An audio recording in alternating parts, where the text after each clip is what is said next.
Good afternoon. This webinar will begin momentarily.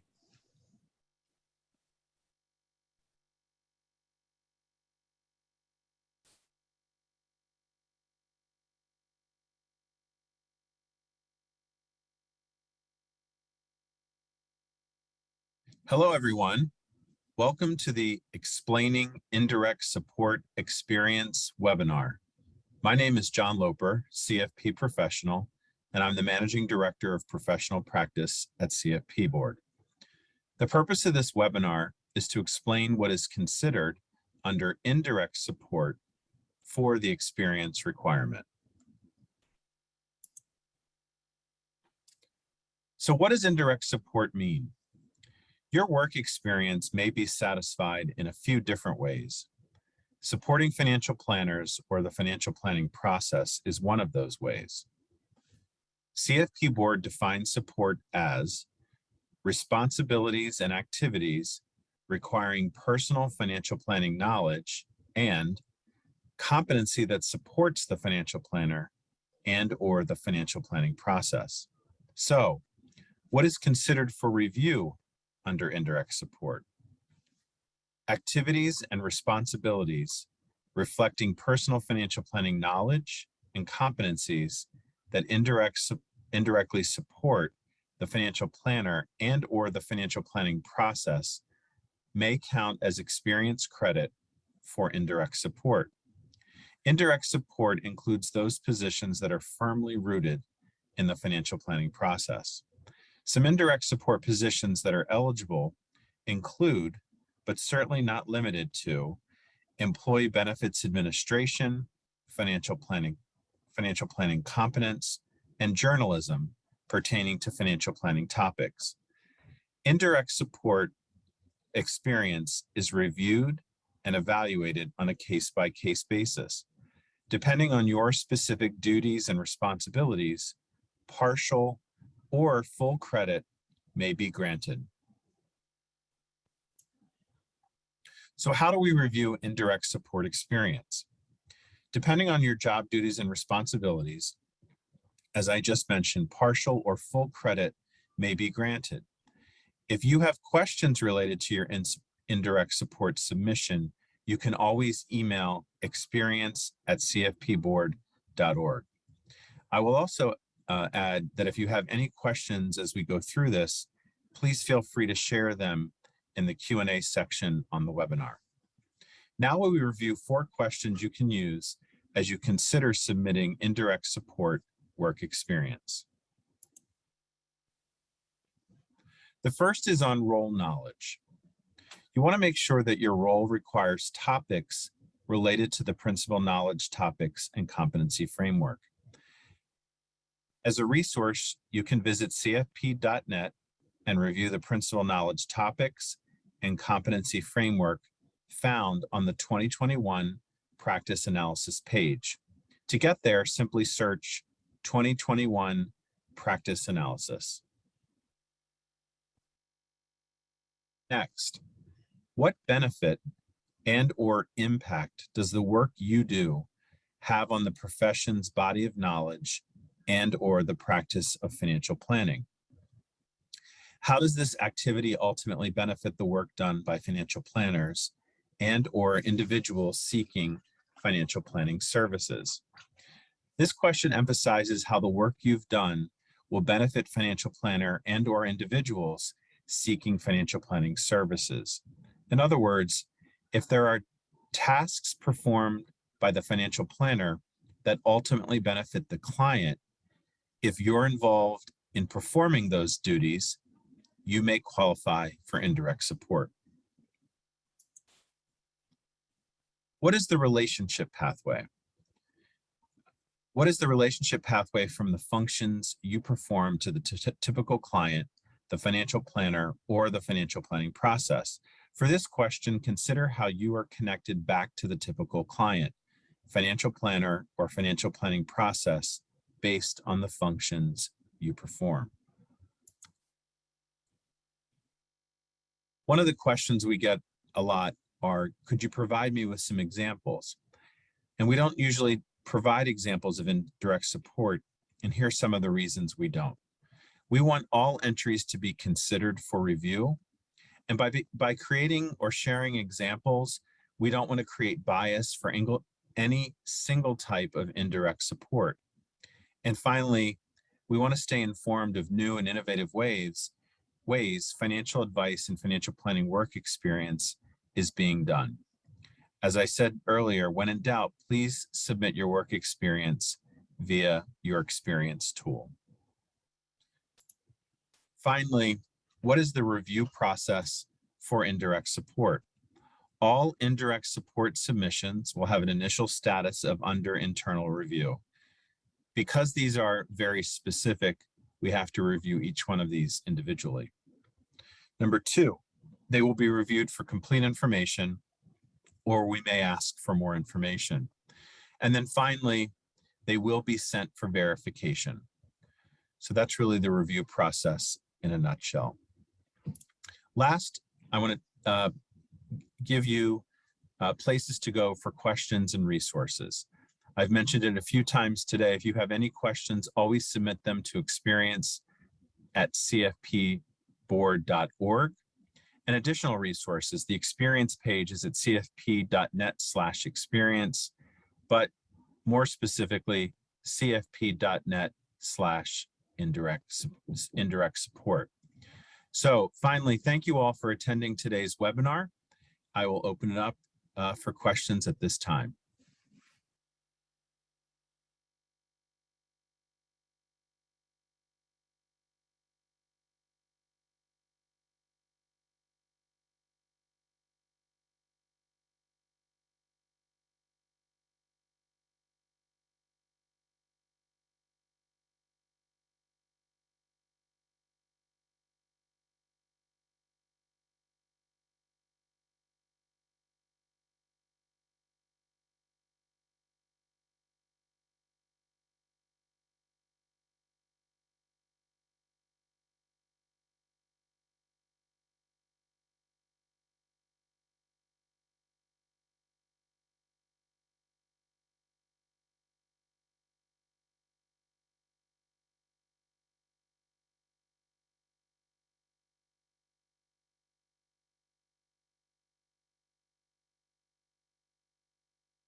John, we've received some questions that I will pose to you for some answers here.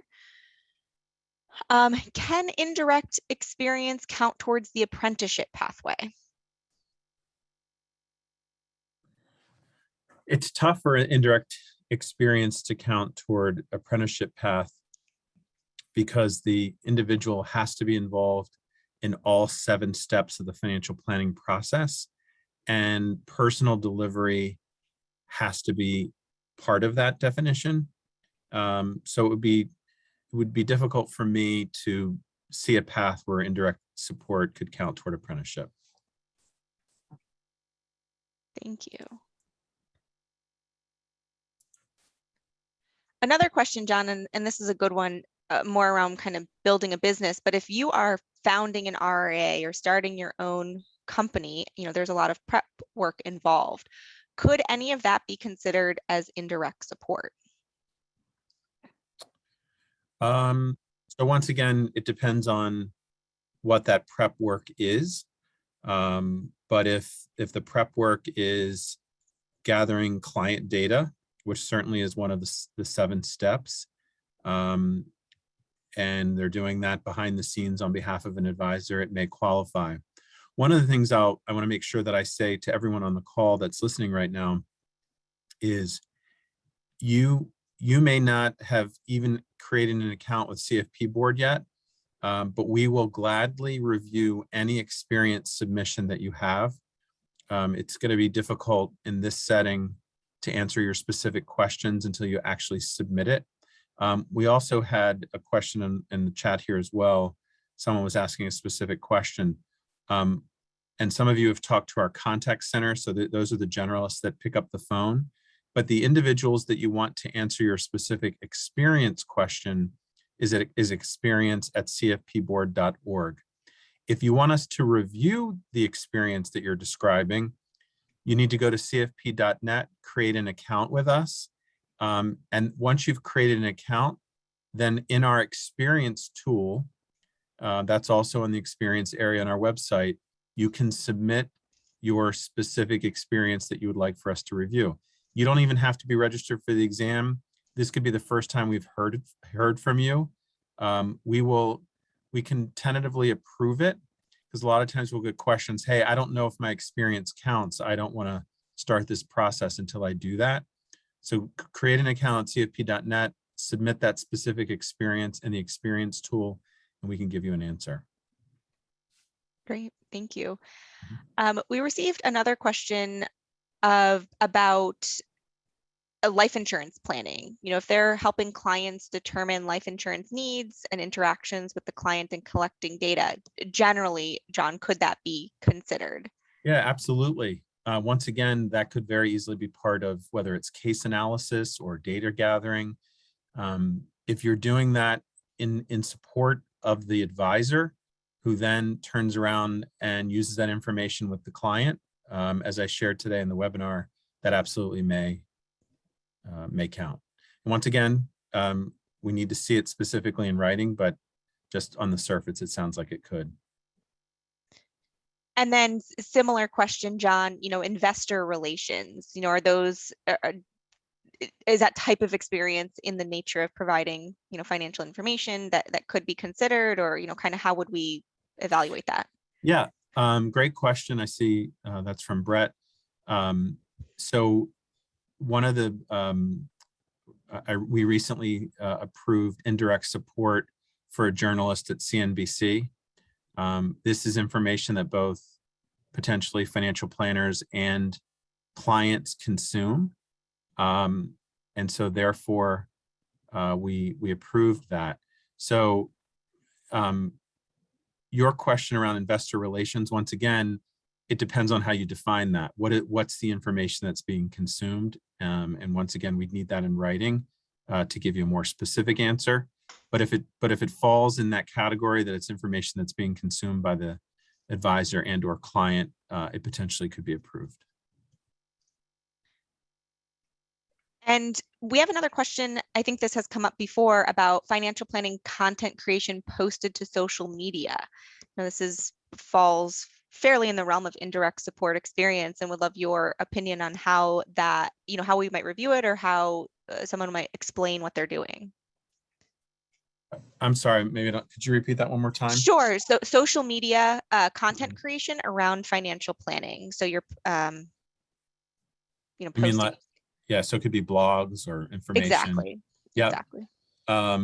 Potentially. So are you a writer? Are you an instructor? Are you a journalist? The other thing we'd want to get some insight into is, you know, what is viewership? Who's consuming it? Who's the end user of it? Once again, I would say possibly we would need some more specific information. But yeah, that's not outside the realm of possibility now.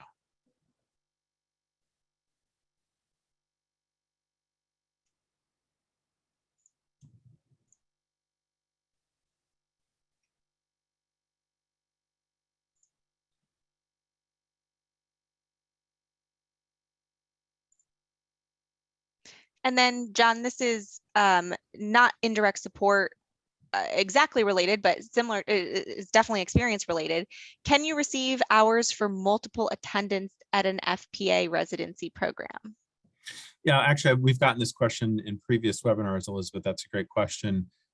Yeah, if you attend an FPA residency more than one time, that's additional experience. We're happy to give you credit again. Experience is experience, and in fact, that's what makes it so valuable.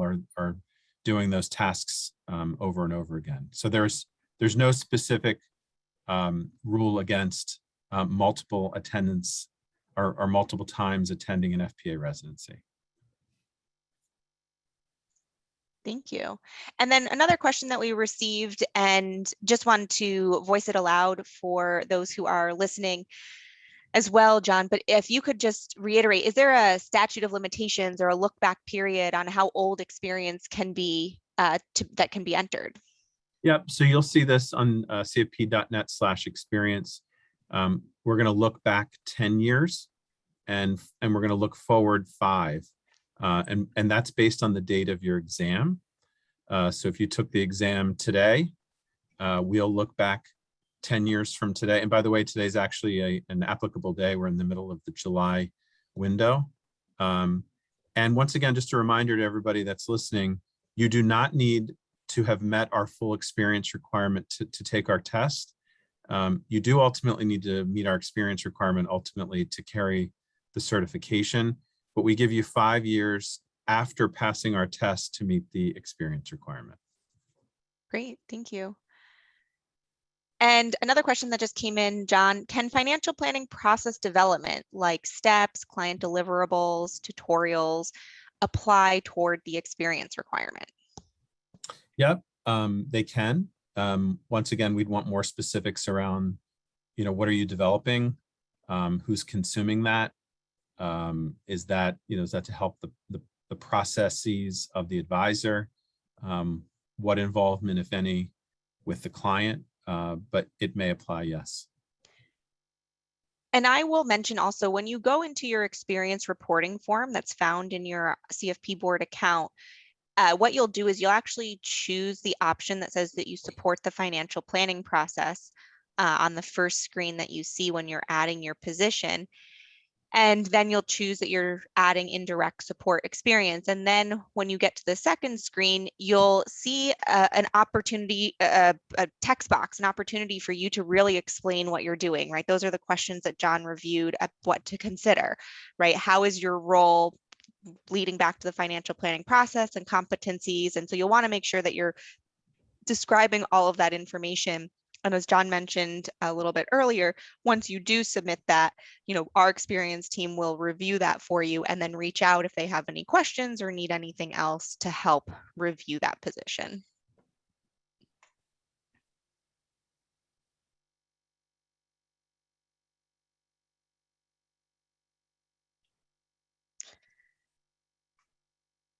John, another question on social media and blogs. How would the hours need to be counted and reported? If you spend time in writing, publishing the article, replying to any comments, or would it be more about the research that you did? Do you have a sense of kind of how we would evaluate that, or how someone would evaluate that to start reporting that in their account? Yeah. So we're going to look primarily, well, first of all, we need to make sure that that it's topical. And we alluded to that in the webinar, but you can't just write about anything. It needs to link to one of the 70 principal knowledge topics that are on the exam and also count for CE. So it needs to be topical. And then we're going to look at word count. And then the team will make a judgment on potentially experience hours related to that. And we would ask, John, the individual to report about how many hours per week they are doing these types of activities that they're talking about in their submission. Yeah. So, yeah, but one article, we wouldn't count it every week. We would want to know, well, how frequently are you contributing to your blog or to your social media or to your articles, whatever that may be. Great. And a very similar question that we received on hours. So say you start a position working 15 hours a week, and then the position increases where you have more opportunity to add more time in relevant activities, and now you work 30 hours per week. How do you report that? Should that be reported as 2 different submissions with a distinct end date on the first set of hours? Or what's the best advice there? Yeah, so the best advice is if it's relatively the same amount of hours for a certain number of weeks, report that as one entry. And then if the hours start to go up, then I would report that as a second entry, depending on how many weeks you're doing those additional hours.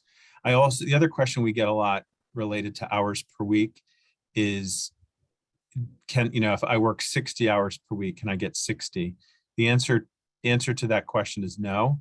The maximum number of hours per week in an approved role is 40 hours per week.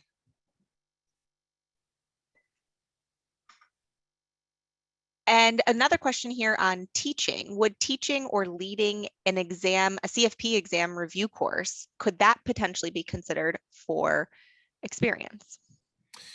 So we have very specific requirements, in registered programs related to teaching. But once again, we'd want to know the exam review course specifics so that we could better answer that question.